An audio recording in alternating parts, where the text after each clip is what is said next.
Well, welcome back. Who are you? I'm Dave. I'm John. Welcome to Two Beards and a Bible. Let's switch up the intro a little bit. Man, don't do that. All right, so we're at Matthew 19 at verse 30, leading into Yeah. chapter 20. Last episode we kind of left with this, where Jesus says, "But many who are first will be last, and last first." And you know what? This brings up a good time to talk about chapters and verses in the Bible. Mm-hmm. And you know, a lot of people think that that's the way the original text was, but Right. The chapters and the verses are man-made. Just so that we can find the right place and Yeah. be on the same page.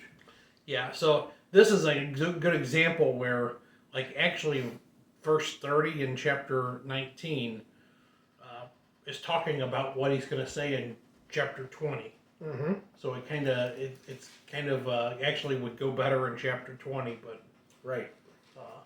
that's not the way they did it. That's okay. It makes you wonder what the criteria was for the numbering.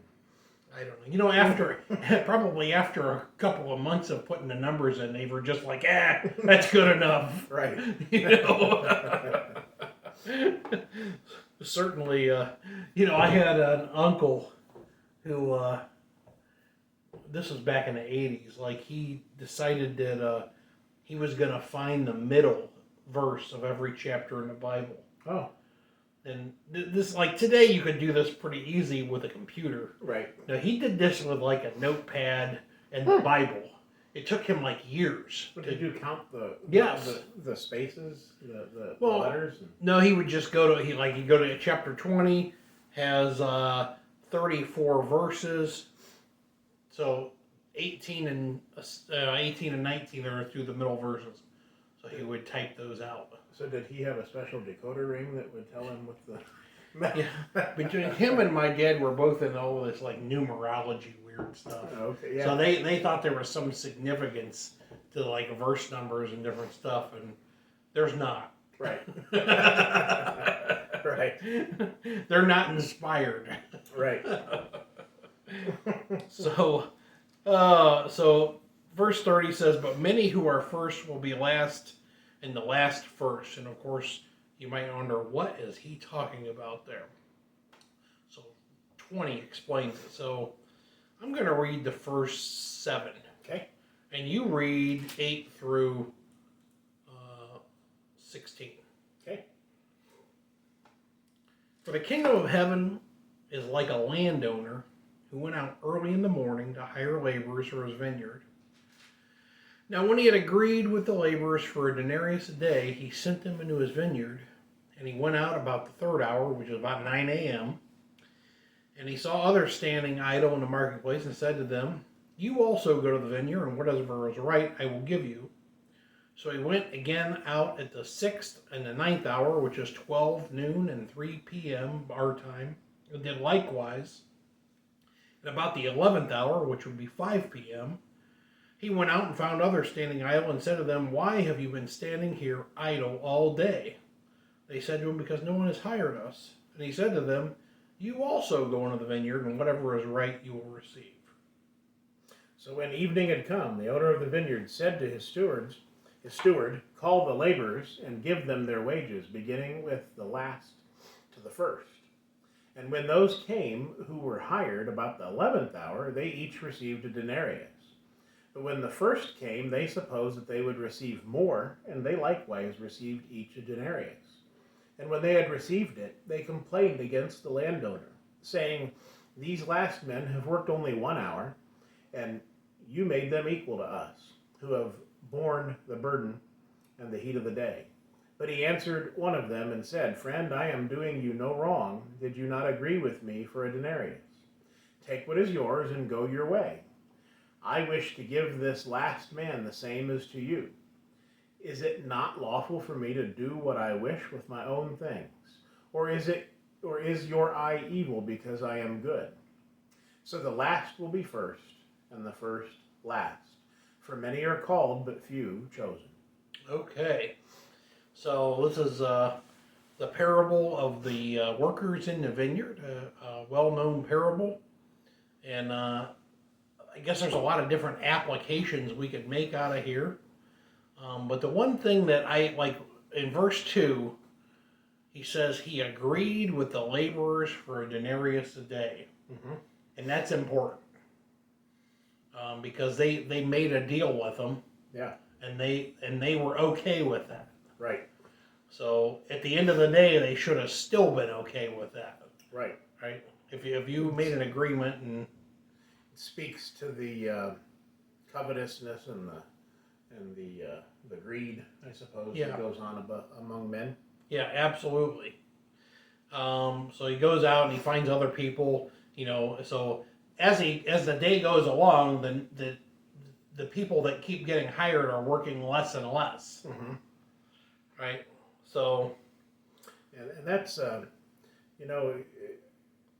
can't help but think of in my house and my children. I have 3 children, and they have chores. They have things that have to be done. There's the sweeping and the mopping and the taking out of the trash. And one of my children in particular is one that will try to divide the work up as equally as possible and go through and say, okay, I'm going to mop this half of the room, but then this other person's going to mop this half of the room. And that just drives me a little bit insane, but I tell them, I don't care, just get it done.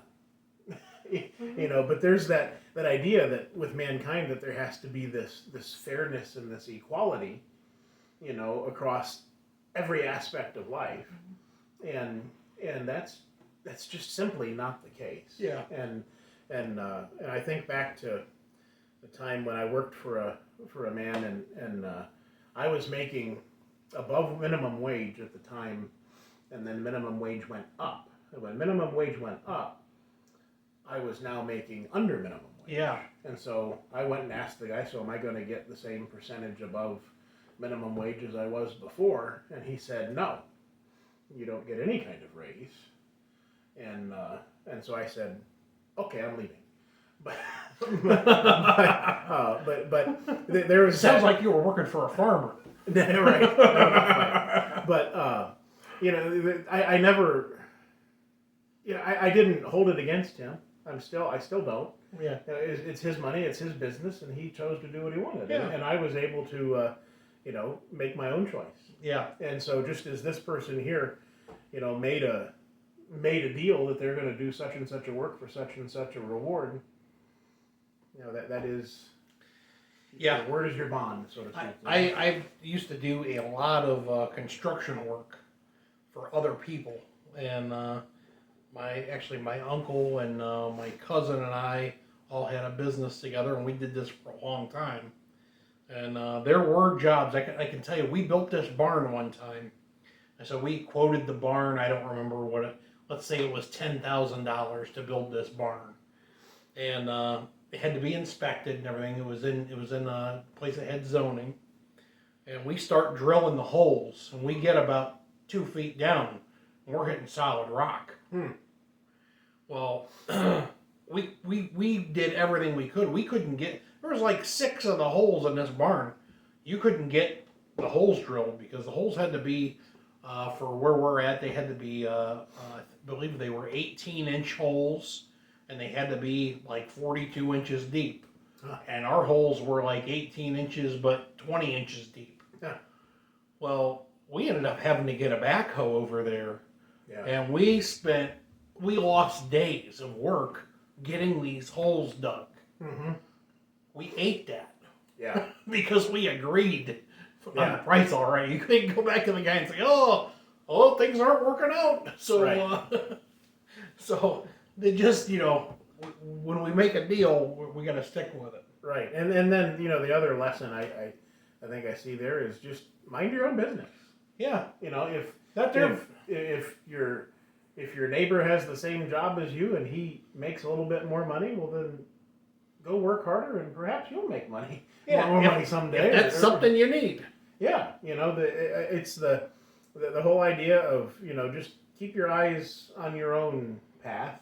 Yeah. And don't try to, keeping up with the Joneses, so to speak. Yes. Is something that gets that gets people into a whole lot of trouble. Yeah. Financial and otherwise. Yeah. I've had people, I drive an old truck, and people will say, I can't believe you're still driving that old truck. And I always say, well, I like it. Right. Obviously you don't. Yeah. I was thinking the other day that if I had to buy another car right now with the way car prices are, I would buy an older car. Yeah. And I would be totally happy with that. Yeah. I would. Yeah. Yeah. So as we go on, so it becomes the payday, and of course, there's these fellas, as we've just been talking, that are kind of jealous because the people that only worked a few hours were getting paid the same as theirs. And the one thing that I think is cool, there's two things in here I think are really cool. So the first one is it says when they received it, they complained against the landowner. And I wrote a note. I said, that's Jesus they're talking about. Mm-hmm. The landowner is Jesus. Right. That's what he's given this parable. Right, there's certainly a parallel to, in the end in salvation, there's going to be those that were baptized the day, that very day. Yes. I would assume. And those that, worked and toiled their whole life to be faithful. Right. Yeah. And of course, at this time, you've had the Jews, mm-hmm. and those are the ones that have been working a long time. And you've got these Gentiles, and now they're brought in. Right. So maybe it kind of works both ways. Yeah. So they complain about it, that they've bared the heat of the day and all of these different things. And this last section is what I think is cool. So he says, friend, I am doing you no wrong. Did you not agree with me for denarius? We pointed that out. Mm-hmm. They did agree with that. He says, take what is yours and go your way. I wish to give this last man the same as you. He's being kind. Mm-hmm. He says, is it not lawful for me to do what I wish with my own things? Right. Now here's what's awesome. Is your eye evil because I am good?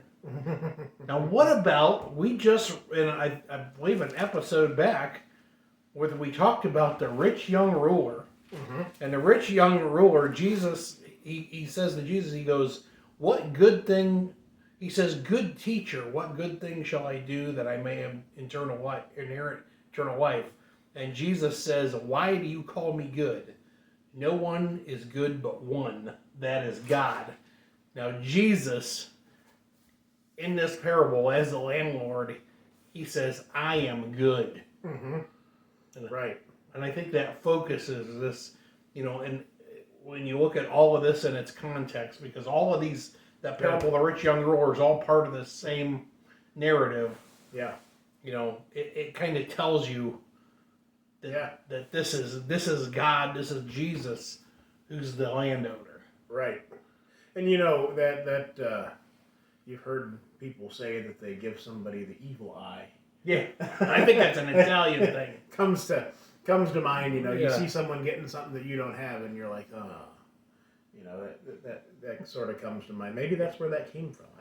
Who knows? Yeah. But yeah, there's that idea of you paying attention to what other people have, your eye being evil because you're seeking to be covetous. Yes. With what you're seeing. Yeah, absolutely. So then he reiterates what he said in verse 30 and he says, so the last will be first and the first last. Mm-hmm. Okay, so he reiterates what he said way back at the beginning. So he explained what he meant by that. Yeah. And then he says, for many are called, but few chosen. What do you think? What do you make of that? Well, I mean, there's truly, all mankind is called to be obedient to the Lord, and there are few that are going to make it. Yeah. And the chosen, the idea of being chosen, it's those that are faithful. Yeah. And so it's not him just saying, well, I'll take this one and this one and this one. It's, the chosen are those that are faithful, and whoever is faithful are going to be part of that chosen. Yeah. Life is truly a choose your own adventure book. Yeah. You choose your own path. Yeah.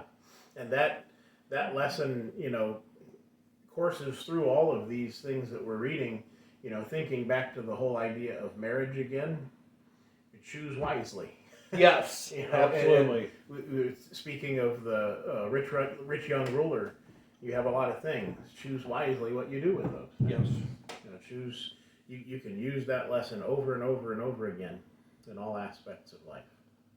Okay, so we're going to move on to another section here where Jesus predicts his death and his resurrection.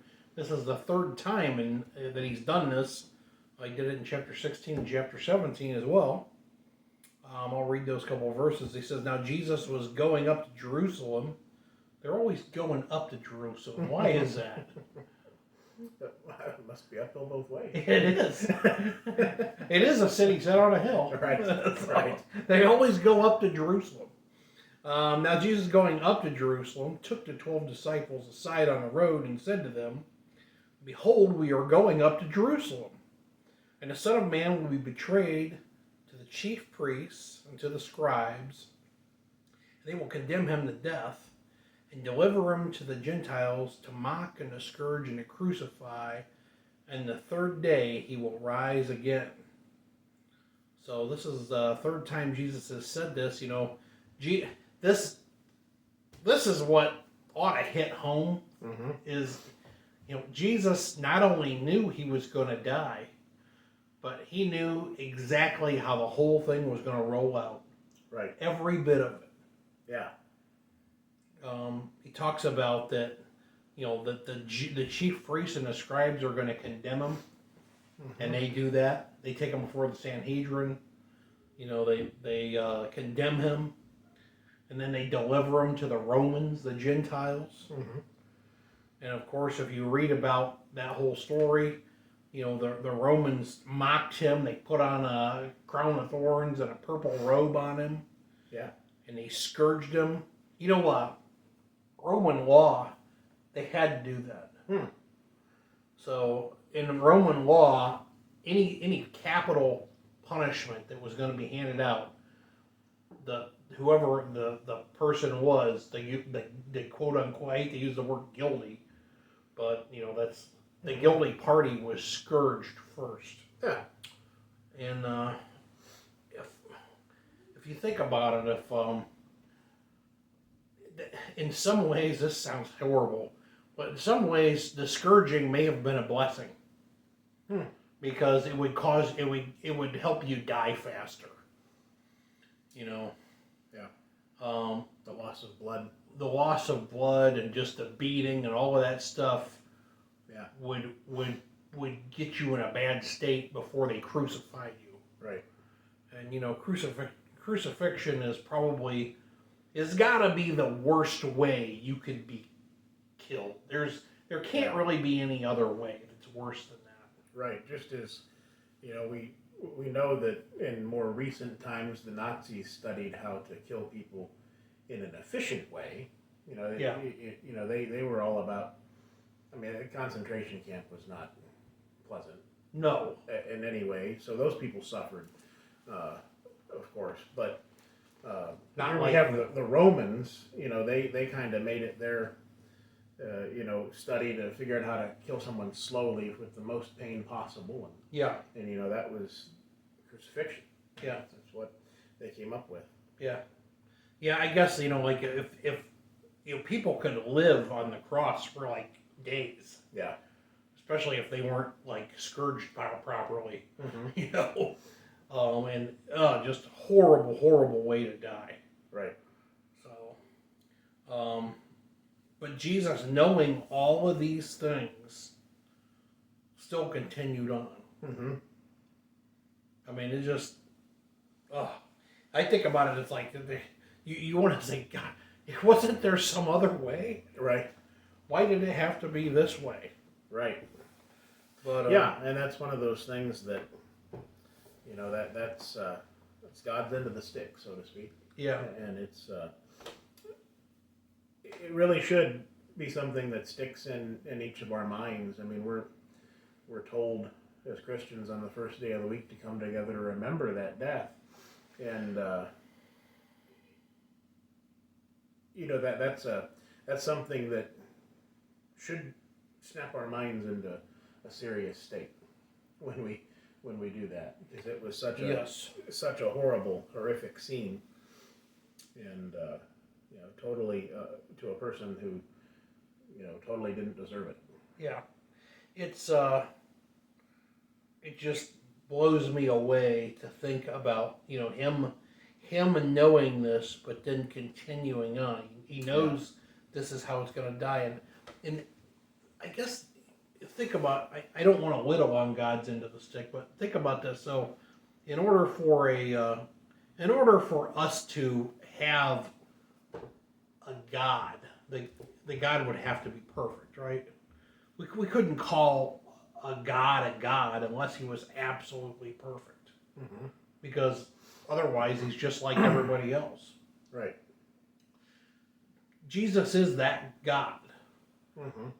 And also, he's an understanding God because he's been through. There's nothing that you have been through or anybody's been through in their life any worse than what he went through. Right. So he uniquely can understand both sides of the coin. What is that TV show where it's an undercover boss, where the CEO of the company goes The only one I remember is a Saturday Night Live skit where it's Kylo Ren, who's undercover boss on the Death Star. Okay. Oh, it's hilarious. There you go.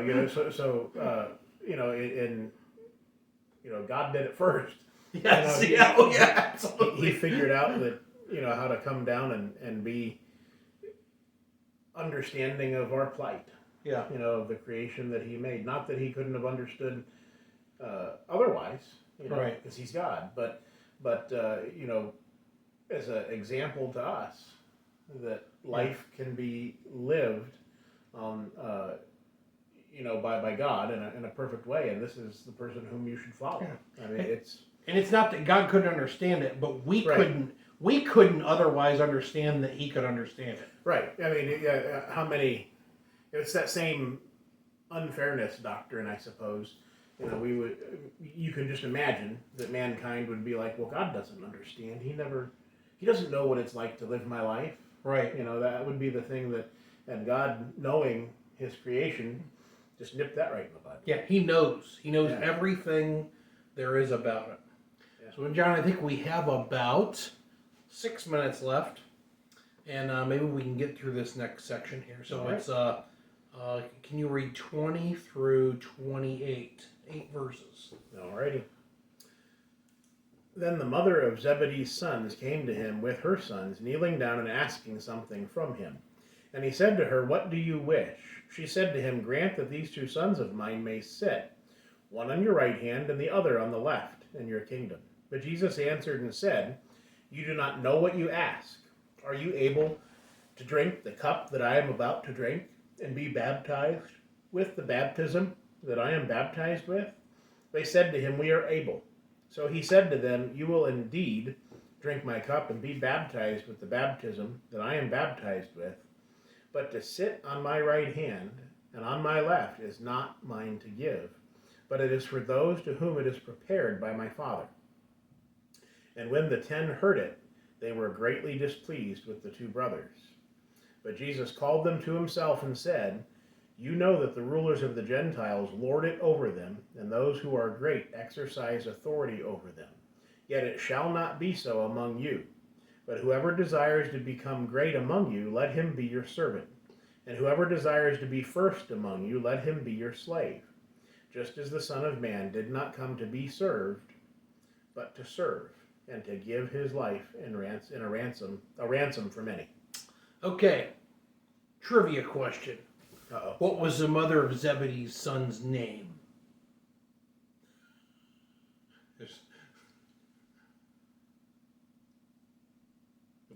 If you know this, I'm gonna give you a cookie for sure.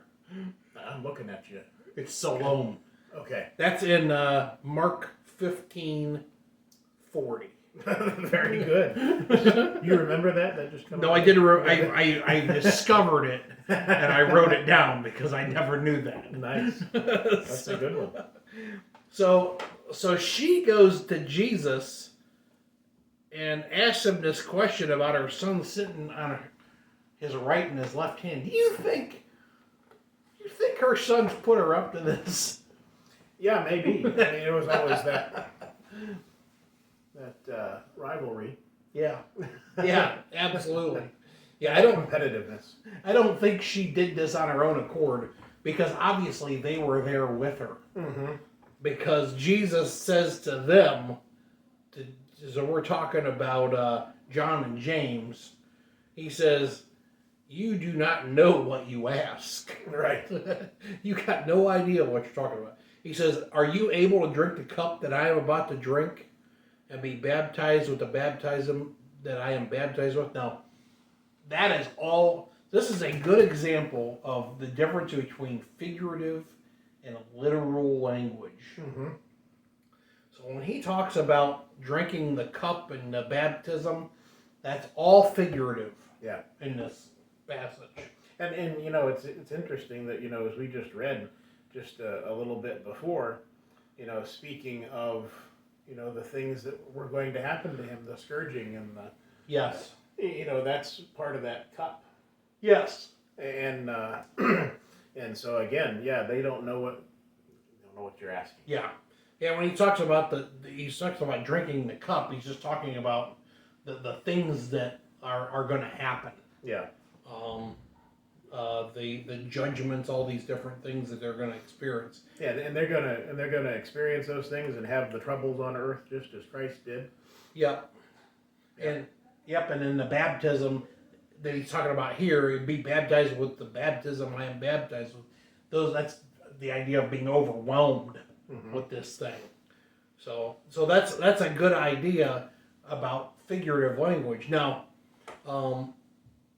let's remember that Jesus, even though this is figurative, but Jesus was literally baptized in John 3:16, and he commanded that others be literally baptized in Matthew chapter 28. So let's not forget about those things. But right. In this sense, it's figurative, and I think that's a lot of people get hung up.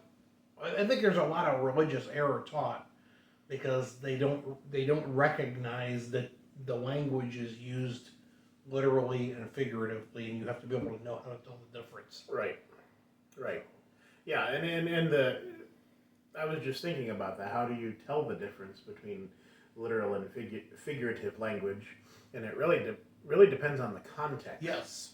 You have to take everything into account, the context of everything, and and put it all in order. Yeah. As it is, and that we probably mentioned it a million times, but at the one place that a lot of people get a whole lot of religious error out of is Revelation, and it says right there in the very beginning of Revelation, things which must shortly take place, and he sent and signified it by his angel to his servant John.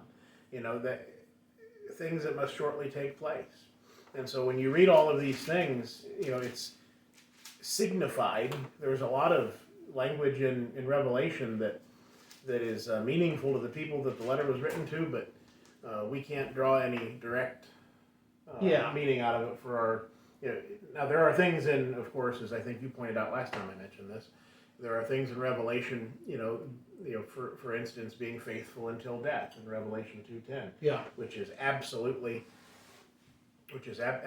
applies to us today. Yeah. But when you hear of all of the trumpets sounding and everything, that was figurative language. Yeah. And it was for a purpose at a time. Yeah, absolutely. So that's one thing I think. So then he says, "You indeed will drink my cup and be bad." So I think he's saying, yeah, you guys are going to have a tough time here coming up. Yeah. And then to kind of skip through down to verse 24, he says, "When the other 10 heard it, they were greatly displeased." Mm-hmm. And that makes sense. So you got two guys that are trying to put themselves on a pedestal. That would upset. We've probably all met somebody in high school or at work that is always trying to get up ahead, you know, and Yeah. be next to the boss and try to be right there, and everyone else is kind of looking at him like, come on, you know, Yeah. what are you doing? Yeah. That's kind of what comes into my mind. Yeah. Absolutely. So that's gonna make them upset. So now there's some strife going on, and that's why I think Jesus called them to himself. Mm-hmm. He says, "Okay, guys, come over. Let's regroup. I need to tell you about this." So, they're all talking about who's going to be number one, and Jesus is like, "It ain't about that. Mm-hmm. You guys got this